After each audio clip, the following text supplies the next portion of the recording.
everyone, and welcome to Journey with the Kellers. My name is Amanda Keller, and today we are back in the Keller kitchen. So today we are going to be making our next recipe from the Parton Dollywood cookbook, and today's recipe is Creole jambalaya. So I used to make a jambalaya at a seafood restaurant that I used to work at.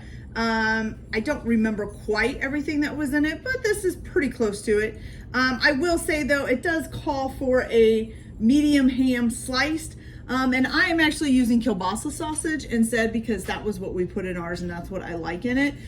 So the kielbasa sausage are the sausages that come in the U-shaped packaging, so it kind of looks like a horseshoe, but not quite.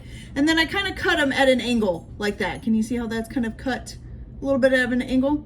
Okay, so that's really the only thing I changed for this. If you want to use the ham and slice up a medium ham, that's fine. I'm just used to doing the kielbasa sausage, and that may be what they mean by a ham, is something like that. I doubt that they would want big slices of ham in the jambalaya. It just doesn't make sense. Okay, so the things that you're going to need to do ahead of time, you are going to need 1 medium onion minced up. You're going to need 2 cloves of garlic as well. You're also going to need the medium ham slice, or if you want to do a thing of kielbasa sausage or a sausage like that, you can. You're going to need 12 raw shrimp peeled, 1 chicken breast cooked and cut into pieces, and then a half a cup of tomatoes chopped up. Is that it? Oh, no, you're going to need 1 tablespoon of parsley that's chopped. And actually I went to go grab my parsley and mine had went bad, so I'll be using dried parsley for this.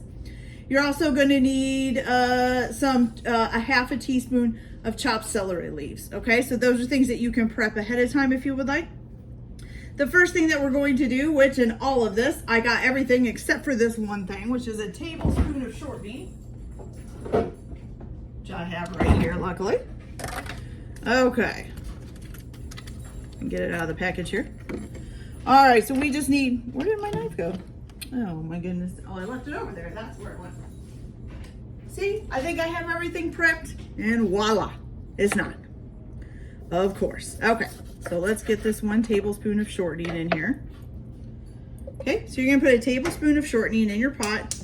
If you don't have the stick kind, that's fine. Just dish out a tablespoon in your little shortening container. Okay, you're gonna let that melt for just a minute. Oh, looks like there's still a piece of, yep, there we go. We don't want that on there. You're gonna let that melt for just a minute, and once it starts melting, you're gonna go ahead and add in your 1 medium onion that's been minced up, and your garlic cloves. Now, it doesn't say what to do with the garlic cloves, so I just minced mine up like the onions. Okay, as you can see, I have all my stuff here on the cutting board ready to go. We're gonna go ahead and put our, oh, chicken, stay back. I'm gonna go ahead and I have my garlic cloves in there with it. Ooh, what's that? Okay. We're gonna go ahead and put this all in there. Oops, some of it went on the stove. All right, got it. All right, so what you're gonna do is just brown the onions and the garlic up, okay? So I'm gonna go ahead and cook these up and get them all nice and brown, and I will be back as soon as they're ready. So I'll be back in just a few minutes. Okay, you guys, so once your onions and garlic have browned and kind of start to look like this, then you can go ahead and add in, oh, I'm so sorry, I'm bumping you all around there. You can go ahead and add in your, let's see, your 1 medium ham slice, or for me, the kielbasa sausage, your 12 raw shrimp peeled, and then 1 chicken breast that's been cooked and cut up or chopped up. So here we go. Put this all in there. Oops.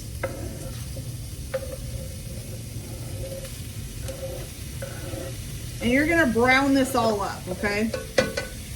Now, I will tell you, the shrimp, to me, should be added a little bit later because shrimp cooks actually pretty fast.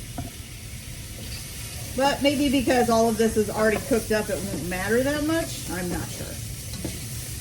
All right, so I'm gonna go ahead and get this browned up, and then I'll be back with my next steps. So I'll be right back. Okay, you guys, so since everything is cooked, it didn't take very long for any of it to start browning. As you can see, the chicken's getting nice and brown, the shrimp are getting done. Some of the sausage, maybe not so brown, but that's okay. I don't want one thing to burn to try to get the other thing to really brown. Okay, so we got that all ready. So now what you're gonna do is you are gonna add your 1/2 cup of chopped tomatoes. And then you're gonna add 3 cups of water to this, okay? All right. And you're gonna bring that up to a boil. And then once you've got it boiling, you are gonna add 1.5 cups of uncooked rice. It doesn't say whether it's long grain, short grain, whatever, it just, or even white, brown, whatever. So you're gonna go ahead and put in 1.5 cups of dried or uncooked rice. Once it starts boiling, turn it down to a simmer and cover it with a lid. And then you are going to simmer that until almost all of it is dry. You don't want it completely dry, but almost dry, okay? So once I get it down to that, I will be back and then we will go on with the next steps. So I'll be back in a little bit. Okay, you guys, so our stuff is almost dry. So let me show you what it means by almost dry. So see how there's just a little bit of water left in there and all of the rice looks nice and cooked? That's pretty much what it means. All right, so now all you're going to do, all that's left to do is to add some parsley, which like I said, it was supposed to be 1 tablespoon of fresh parsley chopped. My fresh parsley was icky. So I'm gonna use 1 tablespoon of just parsley. Dried parsley. We're gonna put that in there. Then we're also gonna put in 1/4 of a teaspoon of thyme. I have here.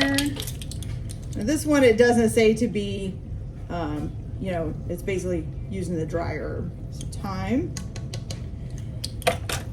And then also 1 teaspoon of chopped celery leaves. So 1 teaspoon, we got some chopped celery leaves here. All right, stick those in there and there we go. All right, so you're gonna stir that all up. I'm gonna go ahead and shut the heat off too.